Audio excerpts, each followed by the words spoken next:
जैन साथियों, welcome back again my channel Anil army rider blogs. दोस्तों, आप लोगों का दिल स्वागत है मेरे चैनल के अंदर और आशा करता हूं कि आप लोग अपने घर पर स्वस्थ होंगे और सुरक्षित होंगे।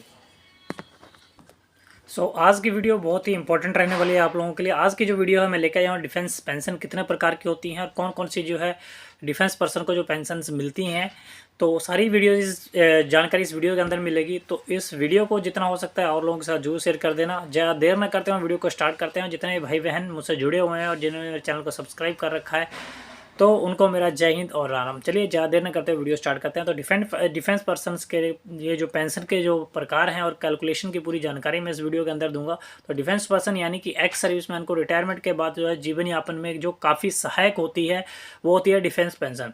तो डिफेंस पेंशन के भी कई प्रकार होते हैं तथा योग्यता के आधार पर जो है ईएसएम या उसकी जो विडो या विधवा जो होती है पत्नी को दी जाती है।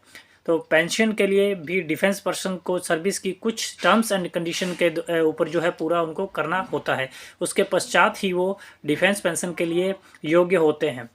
तो ईएसएम को जो है डिफेंस पेंशन की जो पूरी जानकारी का होना, जो पता होना बहुत ही अत्यंत और आवश्यक जरूरी है।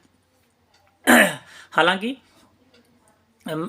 मैं यहाँ पर बात करूँ अग्निपथ स्कीम के लागू होने के बाद केवल वही 25% सैनिक पेंशन के लिए योग्य होते हैं जो सेना में जो है 4 वर्ष के बाद स्थायी होंगे तथा पूरी पेंशन के लिए जो है मिनिमम सर्विस कंप्लीट करेंगे। तो आज़ादी के पश्चात में जो डिफेंस पेंशन की जो डिफेंस पेंशन में काफ़ी खामियां थी, जिसके फलस्वरूप क्या है समान सर्विस जो और समान रैंक के पेंशनर को जो पेंशन थी वो कम और उसमें अधिक का फर्क आ जाता था। तो वर्ष 2014 में क्या किया जो केंद्र सरकार है उसने क्या किया, वन रैंक वन पेंशन यानी कि OROP के माध्यम से इस प्रकार की खामियों को दूर कर दिया है। हालांकि अभी भी समय समय पर इसमें और अधिक सुधार करने की मांग जो है पूर्व सैनिकों द्वारा उठाई जा रही है और जो भी जरूरी भी है, जो कि एक तरह से जरूरी भी है, क्योंकि समय समय से जब तक हम ये चीज़ें उठाएंगे नहीं, आवाज़ नहीं उठाएंगे, तब तक इसके ऊपर कोई कार्रवाई नहीं होने वाली है। तो ये सारी चीज़ें टाइम टू टाइम और ये बहुत ही ज़्यादा जरूरी है कि एक्स सर्विसमैन जो है इन चीज़ों के लिए आवाज़ उठाते रहें। तो आपकी जानकारी के लिए बता दो दोस्तों यहाँ पर कि भारत में सभी जो सरकारी नौकरियों के लिए केवल डिफेंस पर्सन को ही सिर्फ पेंशन मिलती है तथा बाकी जो सभी सरकारी नौकरियों के में जो है NPS यानी कि नेशनल पेंशन स्कीम लागू होती है। वर्ष 2004 में जो है पैरामिलिट्री फोर्सेस जो कि डिफेंस फोर्स के साथ साथ जो है काम करती है उसके लिए भी जो है NPS के तहत पेंशन का जो है प्रावधान किया गया है।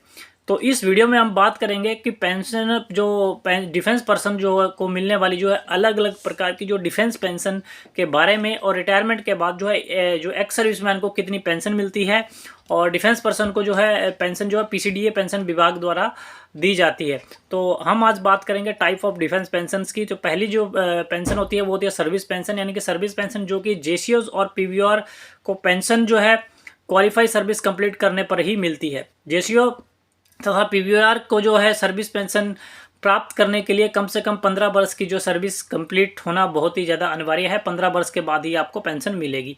NCE के लिए जो है पेंशन सर्विस जो है 20 वर्ष है। यदि कोई भी डिफेंस पर्सन 15 वर्ष सर्विस से पहले अपनी मर्जी से डिस्चार्ज होते हैं तो उन्हें सर्विस पेंशन नहीं मिलती है।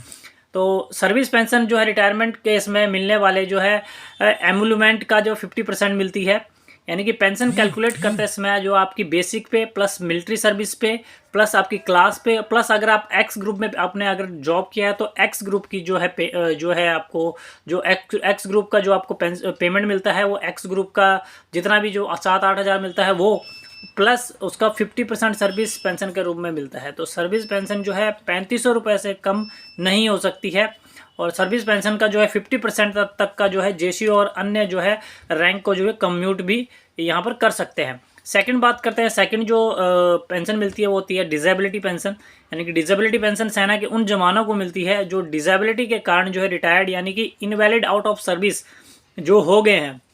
तो डिसेबिलिटी पेंशन के लिए जो है सोल्जर को डिसेबिलिटी एट्रीब्यूटल जो है टू मिलिट्री सर्विस होनी चाहिए। यानी कि दूसरे शब्दों में कहें तो सोल्जर को जो है अयोग्यता यानी कि डिसेबिलिटी हुई है, यानी कि किसी लड़ाई के दौरान मतलब कि उसको कोई हानि पहुंची है या उसका हाथ नहीं है, पैर नहीं है, कोई ऐसा हो गया है, तो वो मिलिट्री सर्विस के कारण होनी चाहिए। यानी कि ये सारी चीज़ें किसके अंदर होनी चाहिए आपकी, या तो किसी वार के अंदर या फिर किसी ऑपरेशन के अंदर हो गई है अगर, तो मिलिट्री सर्विस जो है 15 वर्ष जो है होने के पश्चात ही जो है डिसेबिलिटी पेंशन के साथ साथ आपको सर्विस पेंशन भी यहाँ पर मिलती है। तो कैलकुलेशन ऑफ जो है इसका जो डिसेबिलिटी पेंशन का वो कैसे होता है, जब भी कोई सोल्जर जो है जो इनविलिडेंट आउट ऑफ सर्विस हो जाता है, तो उसको क्या है मेडिकल बोर्ड द्वारा उसकी क्या डिसेबिलिटी परसेंट का जो आलंकन किया जाता है। वो डिसेबिलिटी पेंशन आपका डिपेंड करती है आपकी डिसेबिलिटी के ऊपर कि आप के ऊपर कितना उसका असर हुआ है, यानी कि आपके उसके आधार पर ही जो आपका डिसेबिलिटी पेंशन आपको लागू होती है। जिस सोल्जर का जो है डिसेबिलिटी 100% होता है, तो उसको लास्ट एलुमिनेट जो है बेसिक पे प्लस मिलिट्री सर्विस पे प्लस क्लास पे प्लस ग्रुप पे का जो है 30% जो है डिसेबिलिटी पेंशन मिलती है। उदाहरण के तौर पर यदि कोई सोल्जर का जो लास्ट एलुमिनेट जो है 40,000 रुपये है, तो उसे 12,000 रुपये प्रति महीना डिसेबिलिटी पेंशन जो है मिलती है।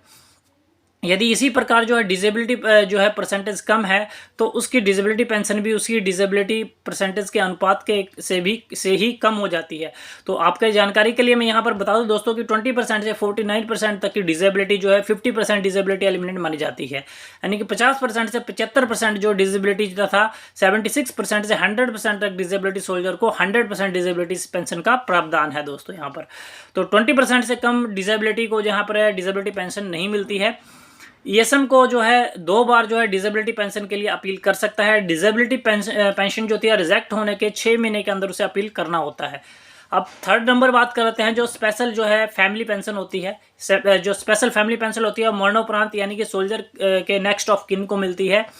यदि किसी कारणवश उसकी जो है मृत्यु हो जाती है, या किसी बीमारी के कारण या चोट के कारण या एट्रीब्यूटल टू द मिलिट्री सर्विस है, तो स्पेशल फैमिली पेंशन जो है नहीं मिलती है। यदि सोल्जर की आयु मृत्यु के समय अगर 60 वर्ष से अधिक हो या मृत्यु सुसाइड करने से हुई हो, तो सोल्जर की विधवा को जो है पूरी उम्र जो है स्पेशल जो है फैमिली पेंशन मिलती है। यदि वो रीमैरिज नहीं करती है, अन्यथा उसे रीमैरिज तक जो है स्पेशल फैमिली पेंशन मिलती है, और रीमैरिज कर लेती है उसके बाद उसको स्पेशल पेंशन नहीं मिलेगी। स्पेशल पेंशन जो है जो फैमिली पेंशन यानी कि एनओ को जो मिलती है, एनओ के को नेक्स्ट ऑफ किन को जो मिलती है, यदि स्पेशल फैमिली पेंशन के लाभार्थी बच्चे होते हैं, तो सबसे बड़े योग्य बच्चे को 25 वर्ष की आयु तक या शादी तक जो भी पहले हो वो फैमिली पेंशन और स्पेशल फैमिली पेंशन वहाँ पर दी जाती है। उसके पश्चात स्पेशल फैमिली पेंशन अगले बच्चे को जो है ट्रांसफ़र हो जाती है। स्पेशल जो फैमिली पेंशन है कैसे जो है कैलकुलेट होती है, सारी चीज़ें मैं यहाँ पर आपको बता दूँ। यहाँ पर स्पेशल फैमिली पेंशन जो है राष्ट्र जो है रिकॉग्नेबल एलिमेंट जो एमोलूमेंट होता है, जैसे बेसिक पे प्लस मिलिट्री सर्विस पे प्लस क्लास पे प्लस ग्रुप पे का 60% होती है। यानी कि जो स्पेशल फैमिली पेंशन कम से कम जो है 7,000 रुपये होनी चाहिए, और स्पेशल फैमिली पेंशन की जो अधिकतम सीमा जो है निर्धारित नहीं है। इसके बाद लास्ट वन आ जाती है दोस्तों, सेकंड लास्ट वन आ जाती है लिबरलाइज्ड जो है फैमिली पेंशन होती है। यदि किसी डिफेंस पेंशन की मृत्यु या डिसेबिलिटी युद्ध काल के समय या लड़ाई जैसी कंडीशन या बॉर्डर माइन बिछाते समय या क्लियर करते समय या किसी एंटी टेररिस्ट ऑपरेशन के दौरान या पीस कीपिंग मिशन या इसी प्रकार के मिशन में होती है, तो जेसीओ और पीवीआर के जो एनओकी को जो है वो लिबरलाइज्ड जो है फैमिली पेंशन मिलती है। लिबरलाइज्ड फैमिली पेंशन की जो कैलकुलेशन है वो आपको यहाँ पर एक बार मैं बताना चाहूँगा कि लिबरलाइज्ड फैमिली पेंशन जो है पर्सन के अंतिम एलुमिनेट के बराबर होती है। यानी एलुमिनेट के बेसिक पे, मिलिट्री सर्विस पे, क्लास पे, एक्स ग्रुप में शामिल होते हैं। यदि डिसेबल पर्सन की जो है विधवा पत्नी नहीं है, तो उसके बच्चे को लास्ट एलुमिनेट का जो है 60% यानी कि 25 वर्ष की आयु तक मिलता है। उसके पश्चात वो अगले बच्चे के योग्य बच्चे को क्या है लिबरलाइज्ड जो है फैमिली पेंशन ट्रांसफ़र हो जाती है। यदि इनमें से कोई भी एनओके नहीं है, तो कैजुअलिटी के जो है पेरेंट्स को जो है पेंशन मिलती है। इसके लिए कुछ टर्म्स एंड कंडीशन को पूरा करना होता है। इसके अलावा भी फैमिली को लमसम अमाउंट दिया जाता है जो कि 10 से 20 लाख तक का होता है। लमसम अमाउंट जो है कैजुअलिटी के प्रकार और सिचुएशन पर निर्भर करता है। इसके बाद नेक्स्ट आ जाता है ऑर्डिनरी फैमिली पेंशन। यानी कि ऑर्डिनरी फैमिली पेंशन उन डिफेंस पर्सन के तो नेक्स्ट आ जाता है ऑर्डिनरी फैमिली पेंशन। ये ऑर्डिनरी फैमिली पेंशन उन जो है डिफेंस सोल्जर के परिवारों को मिलती है जिनकी मृत्यु सर्विस के दौरान या रिटायरमेंट के बाद हुई होती है। यदि मृत्यु रिटायरमेंट के बाद हुई है तो ESM यानी कि सर्विस डिफेंस जो है डिसेबिलिटी पेंशन या इनवैलिड पेंशन या ऑर्डिनरी पेंशन यहाँ पर उन डिफेंस पर्सन के अनेकों को मिलती है जिनकी जो है मृत्यु है मिलिट्री जो है सर्विस के कारण ना हुई हो। यानी कि ऑर्डिनरी फैमिली पेंशन अन्य पेंशन की तुलना में कम होती है तथा अन्य जो है समय समय पर जो है सरकार द्वारा रिवाइज जो है की जाती है।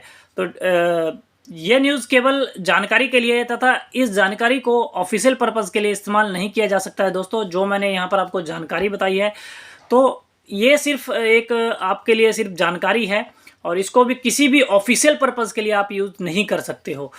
सो आई होप आपको जानकारी अच्छी लगी होगी तो प्लीज़ चैनल को लाइक कर दें, शेयर कर दें और ज़्यादा से ज़्यादा लोगों तक इस वीडियो को जरूर पहुंचाएं। मिलते हैं इसी तरह नेक्स्ट इन्फॉर्मेटिव वीडियो के साथ। तब तक के लिए दोस्तों, जय हिंद, जय भारत।